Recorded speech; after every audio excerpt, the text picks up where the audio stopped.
Let us start next part of the chapter. और इसमें हम पढ़ रहे थे कि किस तरह से जो हाजर्ड्स या डेंजरस केमिकल वाली फैक्ट्रीज होती हैं उनमें रिसाव होता है गैसेस का, जिससे बहुत सारे लोग प्रभावित होते हैं, मारे जाते हैं। जिसमें एक उदाहरण हमने पढ़ा मेरठ का और दूसरा पढ़ा हमने गाओ कियाओ चंगोंग चाइना का। अब इस तरह के रिस्क से बचने के लिए हमें क्या करना चाहिए? पहली बात तो जो इस तरह की फैक्ट्रीज होती हैं, इंडस्ट्रियल एरिया होते हैं, वो शहर से दूर होनी चाहिए। बहुत ज़्यादा पॉपुलेटेड रेजिडेंशियल एरिया, ये कहता है डेंसली पॉपुलेटेड एरिया, जो बहुत घनत्व वाले, मतलब जहाँ ह्यूमन की बसावट बहुत ज़्यादा है, इस तरह के एरिए इंडस्ट्रियल एरिया से दूर होने चाहिए। दूसरा है पीपल स्टेइंग इन द वेनिसिटी of industry should be aware of the storage of the toxin and hazardous substance and their possibility affect in case if an accident occur. Peoples को aware होना चाहिए जो उस फैक्ट्री में काम कर रहे हैं कि जो हैजर्ड्स सब्सटेंस हैं वहाँ से निकलने वाले या टॉक्सिस हैं, जहरीले पदार्थ हैं, वो कहाँ हैं और अगर एक इस तरह का एक्सीडेंट हो जाता है तो उनसे कैसे बचा जाए। मतलब फुल फ्लैश ट्रेनिंग होनी चाहिए कि वो किस तरह से इस तरह की घटनाओं से बच सकें। दूसरी बात, फायर वार्निंग और fighting system should be improved.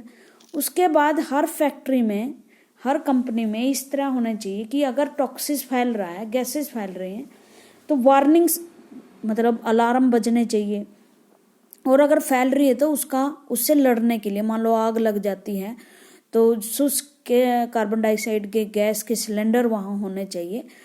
और इस तरह से, और वहाँ पर कंपनी का भी ये ऐसा स्टाफ होना चाहिए जो इन चीज़ों पर काबू पा सके। फोर्थ है storage capacity of toxic substance should be limited. दूसरी बात ये है कि अगर आपकी फैक्ट्री में मान लो 100 टन टॉक्सिक गैस के संसाधन है, इक्विपमेंट है कि आप स्टोरेज कर सकते हो 100 टन टॉक्सिक गैस, बट इससे ज़्यादा नहीं होनी चाहिए, उसकी लिमिट होनी चाहिए। ये नहीं है कि कैपेसिटी आपके पास 100 टन की है या 100 किलो की है और आप सब्सटेंस, टॉक्सिक सब्सटेंस जो जहरीले पदार्थ हैं वो 200 टन रख रहे हो। दूसरी बात है pollution depression quality in the industry should be improved. और जो वातावरण को खराब करने वाले पैरामीटर्स हैं उनको मजबूत बनाया जाना चाहिए और फैक्ट्रीज पर्यावरण को नुकसान न पहुंचाए, इसका ध्यान रखना चाहिए। उसके बाद हम कहते हैं कि वर्ल्ड में मेजर इंडस्ट्रीज कहाँ कहाँ हैं। पहले हम ग्रोसरी वर्ड देख लेते हैं। यहाँ एक सनशाइन इंडस्ट्रीज का जिक्र है। सनशाइन का मतलब होता है उभरती हुई इंडस्ट्रीज। उभरती हुई इंडस्ट्रीज जो अब हैं, मतलब जो हाल फिलहाल में पैदा हुई हैं और जिनका बहुत महत्व है समाज में, जैसे इंफॉर्मेशन टेक्नोलॉजी है, मतलब टेलीफोन है, प्रिंट मीडिया है, फैक्स हैं। वेलनेस का मतलब जैसे आपकी साफ सफाई है या दूसरा जो सामान है जिससे मेंटेनेंस रखते हैं। हॉस्पिटैलिटी जैसे टूरिज्म वगैरह का सिस्टम है। और दूसरा है नॉलेज, जैसे लाइब्रेरी खुलती हैं, स्कूल्स खुलते हैं, कोचिंग सेंटर्स होते हैं। तो ये सनशाइन इंडस्ट्रीज हैं, इनके आप एग्जाम्पल याद कर लेना। उसके बाद एक ग्रोसरी वर्ड है smelting. It is a process in which metal, smelting का मतलब होता है एक ऐसी प्रोसेस जिसके द्वारा which metals are extracted from their ores by heating beyond the melting point. इसका मतलब ये है कि जब हम गर्म करने के बाद किसी भी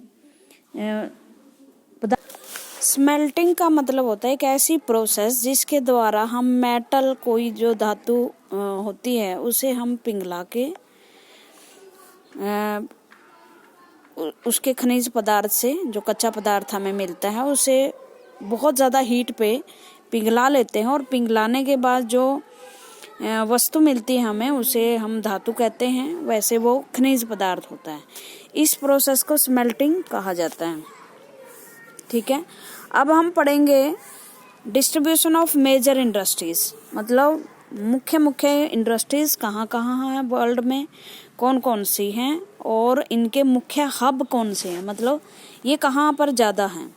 जैसे the world major industries are the iron and steel industry, सबसे मुख्य इंडस्ट्रीज हैं आयरन लोहे की industries and steel industries, the textile industries and the information technology industries, और उसके बाद आती हैं टेक्सटाइल जो कपड़े से रिलेटेड है, इंफॉर्मेशन टेक्नोलॉजी जो टेलीफोन वगैरह है जिससे हमें सूचनाओं का आदान प्रदान होता है, वो इंफॉर्मेशन टेक्नोलॉजी। इंफॉर्मेशन कोई भी चीज़ दे हमें, चाहे वो रेडियो द्वारा आ रही है, टीवी द्वारा आ रही है, इंटरनेट द्वारा आ रही है, सारी इंफॉर्मेशन टेक्नोलॉजी होती है।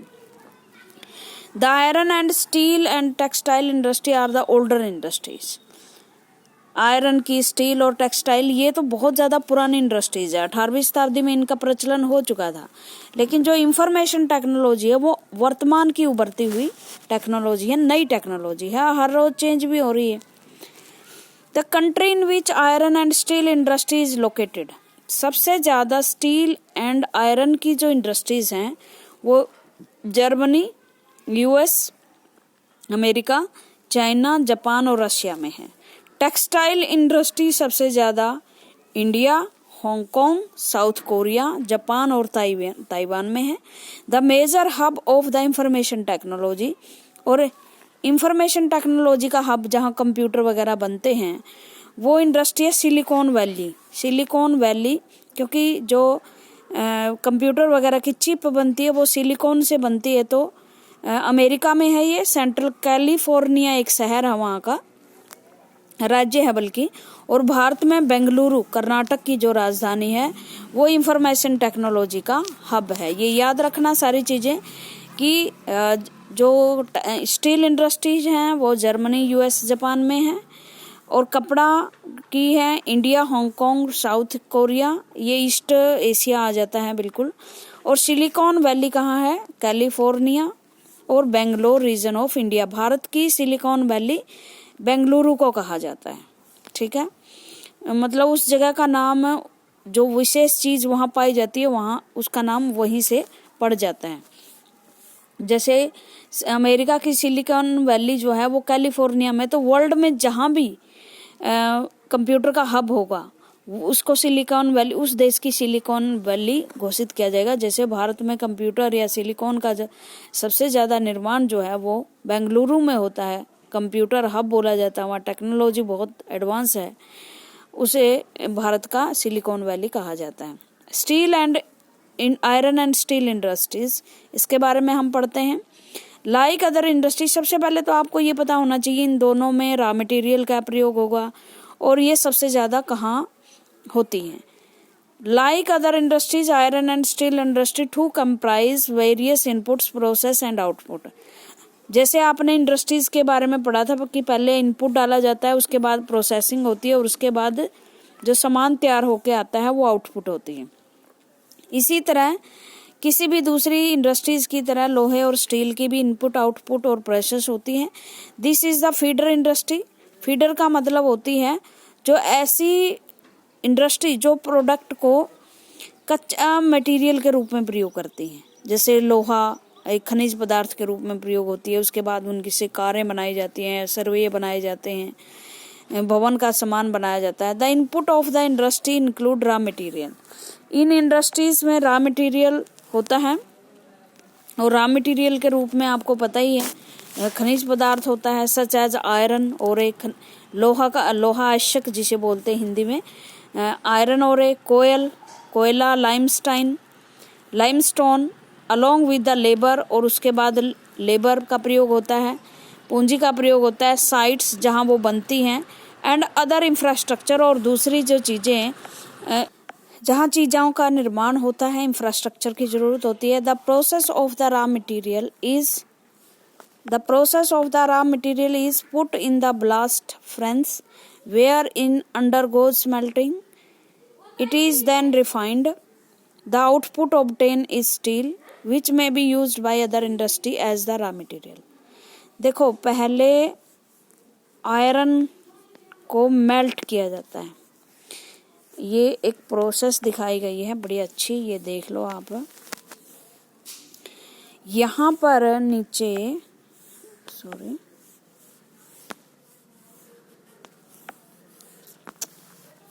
ये स्लैज मेल्टन जो आयरन है वो पहले से चीज़ें देख लो। इससे पहले है यहाँ जाता है आयरन ओरे डाल दिया जाता है नीचे, ठीक है। उसके बाद हॉट एयर दी जाती है, गर्म हवा दी जाती है।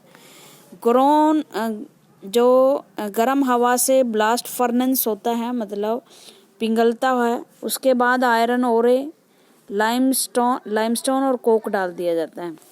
ये तीनों चीज़ मिलाई जाती हैं, ठीक है। उसके बाद यहाँ से जो चीज़ें निकलती हैं वो लोहा होता है। और लोहे से बनी हुई चीज़, लोहा एक कच्चे माल के रूप में प्रयोग होता है स्टील इंडस्ट्रीज में, ठीक है। इस लोहे का प्रयोग स्टील इंडस्ट्रीज में किया जाता है। तो जैसे हम लोहा बनाते हैं तो उसके लिए हमें क्या ज़रूरत होती है, देखो हॉट एयर के लिए हमें कोयल की ज़रूरत होती है। 8 टन कोयला, 4 टन आयरन ओरे मतलब वो लोहा, 1 टन लाइमस्टोन के पत्थर देखे होंगे आपने, चूना पत्थर होते हैं जैसे। और उसके बाद 1 टन स्टील निकलता है। मतलब इतना सारा दहन करने के बाद 1 टन स्टील का उत्पादन होता है। तो स्टील के लिए बनाने के लिए कच्चा माल क्या चाहिए, लोहा। और लोहा बनाने के लिए आयरन ओरे, मतलब लोहा आवश्यक चाहिए। Steel is tough and it can easily be shaped. Steel बहुत ताकतवर होता है, मजबूत होता है और इसको आसानी से शेप भी दी जा सकती है, काटा भी जा सकता है। इसकी वायर बनाई जा सकती हैं, तारें बनाई जा सकती है। Special alloys of steel can be made by adding small amount of other metals such as aluminium, nickel and copper. कुछ स्टील में और भी चीज़ें मिलाई जाती हैं, जैसे थोड़ी थोड़ी सी धातुएं। ओलीज माने होते हैं, उनमें कौन कौन से तत्व मिलाए जाते हैं। एल्यूमिनियम मिलाई जाती है, निकल और कॉपर, और उससे स्टील को हार्डनेस दी जाती है, टफनेस, मजबूती दी जाती है, ताकि और एक ऐसी एबिलिटी जिससे जंग नहीं लगता। रेसिस्ट रस्ट का मतलब जैसे लोहे को जंग लगता है तो स्टील को लगता नहीं। कई बार आप घटिया बर्तन देखोगे स्टील के जिनमें जंग लग जाता है, इसका मतलब उनमें निकल कॉपर एल्युमिनियम की कमी है, क्योंकि ये धातुएं बहुत महंगी होती है ना, इस वजह से कम मिलाई जाती है तो खराब बर्तन बनते हैं स्टील के। Steel is often called the backbone of the modern industry. Steel को वर्तमान इंडस्ट्रीज की बैकबोन माना जाता है, क्योंकि हर चीज में स्टील का प्रयोग होने लगा। इवन भवन निर्माण में पहले लकड़ी या लोहे का प्रयोग होता था, अभी उसमें भी स्टील प्रयोग होने लगा है। तो स्टील से आप बहुत सारी चीजें आसपास भी देख सकते हो। Almost everything we used in either made of iron and steel or has been made with tools and machinery of these metal. इन धातुओं से हम बहुत सारे टूल्स एंड मशीनरीज बनाते हैं, जैसे जहाज, ट्रेन, ट्रक्स, ऑटोज, बहुत सारी चीज़ें स्टील से बनती हैं। इवन द मतलब पूरी तरह से नहीं बनती तो कुछ न कुछ मात्रा में यूज़ होती हैं। इवन द सेफ्टी पाइप्स या दूसरे इक्विपमेंट होते हैं वो भी क्या है, स्टील से बनाए जाते हैं। Even the safety pins and the needle less you use are made from the steel. जो सेफ्टी पिन है, नीडल है, घर में प्रयोग होती है। Oil well are drilled with steel machineries. Oil जो वेल्स होते हैं, मतलब तेल के कुएं होते हैं, उनमें से तेल निकालना हो तो वो भी स्टील की मशीनरी के द्वारा ड्रिल किए जाते हैं। Steel pipeline transport oil minerals are mined with steel equipments from machines are mostly steel. बहुत सारी मशीन्स वो भी स्टील की होती हैं। Large building have steel framework. और बहुत सारी जो बड़ी बड़ी बिल्डिंग्स होती हैं उनमें जो फ्रेमवर्क तैयार किए जाते हैं वो भी स्टील के ही तैयार किए जाते हैं। बिफोर 18th AD 18,000 का मतलब 18वीं शताब्दी से पहले iron steel industry was located where raw material, power supply and running water was easily available.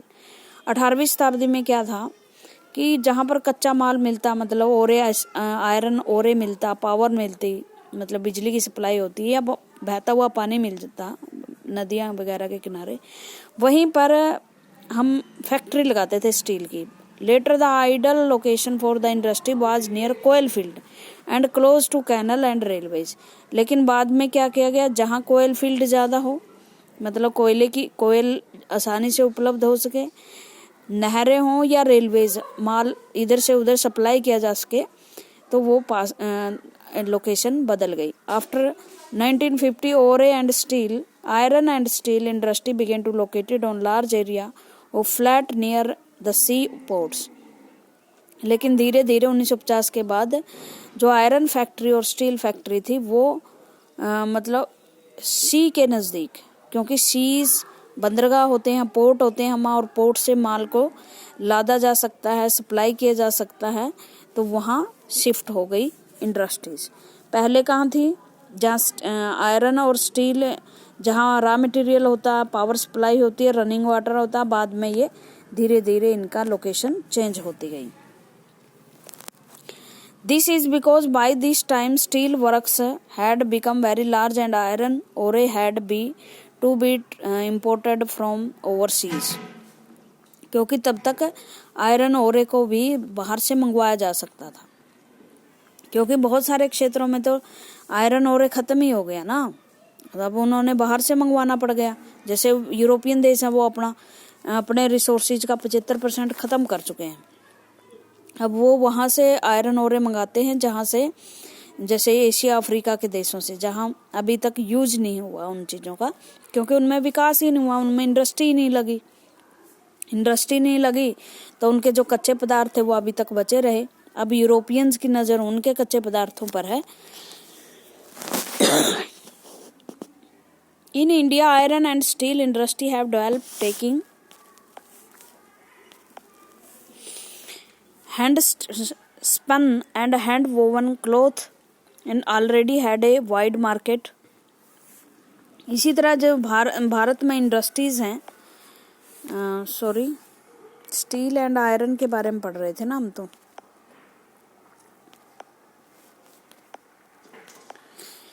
तो भारत में जो कॉटन वगैरह की इंडस्ट्रीज हैं वो उसकी एक वाइड मार्केट है। जैसे ढाका की मसलिन बहुत प्रसिद्ध है, मसलिन एक तरह का कपड़ा होता है। छींट बहुत प्रसिद्ध है मछलीपट्टनम की, और कलिस्को, ये कालीकट, मतलब जहाँ कलकत्ता बसा हुआ है ना आज, ये सब प्रिंट या कपड़ों की वैरायटी है भाई। And gold wrought cotton of Burhanpur, gold wrought का मतलब जिसमें सोने की काश्तकारी होती है, सोने के तारों से जड़े हुए कपड़े होते हैं, ये बुरहानपुर के प्रसिद्ध हैं। तो मसलिन ढाका की प्रसिद्ध है, छींट मछलीपट्टनम की, कैलिस्को कालीकट की, gold wrought cotton of Burhanpur, Surat and Vadodara were also known world wide for the quality and design. इसके साथ साथ जो सूरत और वडोदरा है वो भी कपड़े के डिज़ाइनों के लिए प्रसिद्ध हैं। But the production of hand woven cotton textile was expensive and time consuming. लेकिन हमारे देश का कपड़ा तो बहुत मशहूर था, लेकिन जो हाथ से बने हुए कपड़े हैं बहुत एक्सपेंसिव होते हैं और टाइम भी बहुत लेते हैं। इस वजह से जो ट्रेडिशनल कॉटन टेक्सटाइल इंडस्ट्रीज थी उसका कंपटीशन हो गया नया माल जो तैयार होता था वेस्ट की कंपनियों में। जो वेस्टर्न कंट्रीज थे उनकी फैक्ट्रियों में तैयार माल होता था, वो तैयार माल मशीनों द्वारा होता था, और मशीनों द्वारा तैयार किया गया माल जो है वो एक तो बहुत कम समय में तैयार होता है, उस पर मेहनत कम लगती थी और क्वालिटी भी गुड होती थी। इस वजह से हमारा जो माल था जो हाथ से बना हुआ है वो पिट गया, और इस वजह से अंग्रेजों के टाइम में हमारी जो कपड़े की मार्केट थी वो बहुत ज़्यादा डाउन हो चुकी थी, जो कभी ज़माने में बहुत ज़्यादा पॉपुलर थी। क्या आप जानते हो the first textile mill in the country was establish at the Gloster near Kolkata.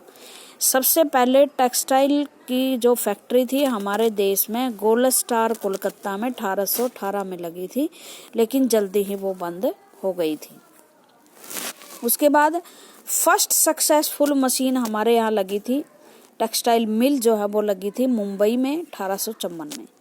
ठीक है, तो first successful mechanized textile, mechanize मैंने मशीनों से बने तैयार जो मिल थी, धागा मिल, वो मुंबई में 1854 में लगी थी। The warm moist climate, a port of import machinery, availability of raw material, skilled labour resulted in rapid expansion of the industry in the region. और क्या कारण था मुंबई में, क्यों आई कपड़ा मिल? क्योंकि वहाँ एक तो हम जो क्लाइमेट था वो समुद्र के किनारे होने के कारण मोइस्ट था, मोइस्ट का मतलब जिसमें नमी थी। दूसरी बात, हम दूसरे देशों से मशीनरी इंपोर्ट कर सकते थे क्योंकि ये समुद्र के नज़दीक थे। महाराष्ट्र और गुजरात, यहाँ बहुत सारी पोर्ट थी, बंदरगाहें थी। दूसरी बात, यहाँ जो क्लाइमेट है वो कपास के लिए बहुत उत्तम है। तो और दूसरी बात, जो लेबर थे पहले बहुत समय से ही वो कपड़े बनाने में लगे हुए थे, तो मशीनों के लिए उन्हें स्किल्ड लेबर चाहिए थी, वो यहाँ मिल सकते थे। Resulted in rapid expansion of the industry in this region. इस कारण से जो इंडस्ट्रीज हैं वो इस क्षेत्र में, कपड़ा की इंडस्ट्री भारत में फैली। Initially this industry flourished in the state of Maharashtra and Gujarat because of favourable humid climate. पहले जो शुरुआत के दिन थे, महाराष्ट्र और गुजरात में ये फैक्ट्रियां फैली, आपको पता है क्यों? क्योंकि ह्यूमड क्लाइमेट के कारण, मतलब नमी वाले जलवायु के कारण। क्यों? क्योंकि जो समुंदर था, समुंदर पास होने के कारण जो वायु में नमी बनी रहती है और इस वजह से क्लाइमेट जो है ह्यूमिड होती है। बट वर्तमान में क्या है, एक ऐसी चीज़ें पैदा हो गई हैं, ऐसी टेक्नोलॉजी हमारे पास आ गई है कि जो ह्यूमिडिटी है, आर्द्रता है, वायु में नमी है, वो हम आर्टिफिशियल पैदा कर सकते हैं और रॉ मटेरियल खरीद सकते हैं। क्योंकि देश के एक कोने से दूसरे कोने तक ट्रेनें आती हैं, बहुत सारी यातायात के साधन क्रिएट हो गए, तो इंडस्ट्री दूसरे भागों में भी पनपने शुरू हो गई है। मतलब महाराष्ट्र के अलावा Coimbatore, Kanpur, Chennai, Allahabad, Mumbai, Calcutta, Ludhiana, Puducherry and Panipat are some of the other important centre. ये वर्तमान में सेंटर हो गए। अब पढ़ते हैं अहमदाबाद के बारे में। अहमदाबाद गुजरात में है और गुजरात को, मुंबई को मैनचेस्टर ऑफ इंडिया कहा जाता है। मैनचेस्टर पहले लंदन का एक शहर था जहाँ पर टेक्सटाइल मिल्स बहुत ज़्यादा थी। उसी के नाम पर जहाँ भी अब किसी भी देश में कपड़े का या टेक्सटाइल का हब है, उस देश के किसी भी शहर को मैनचेस्टर कहा जाता है, जहाँ पर उस देश का टेक्सटाइल उद्योग चलता हो। समझ में आ गई? मान लो यहाँ इंग्लैंड है और इंग्लैंड में यहाँ टेक्सटाइल, मैनचेस्टर में टेक्सटाइल मिल है। अब यहाँ इंडिया में टेक्सटाइल मिल है अहमदाबाद में, तो इसे अहमदाबाद को भारत का मैनचेस्टर कहा जाता है। समझ में आ गई बात? तो Ahmedabad is located in Gujarat on the bank of the Sabarmati नदी के किनारे है। The first mill was establish in 1859 में पहली मिल लगी थी। Its soon become the largest textile city in India. जल्दी ही ये दूसरा बड़ा टेक्सटाइल सिटी बन गया इंडिया का। पहले मुंबई था, अब अहमदाबाद बन गया। Ahmedabad therefore often refer to as the Manchester of India. Ahmedabad को भारत का मैनचेस्टर कहा जाता है। Favourable location factor were responsible for the development of the textile industry in Ahmedabad. क्योंकि अहमदाबाद एक ऐसी लोकेशन प्रदान करता है जो टेक्सटाइल मिल के लिए सबसे बेस्ट है।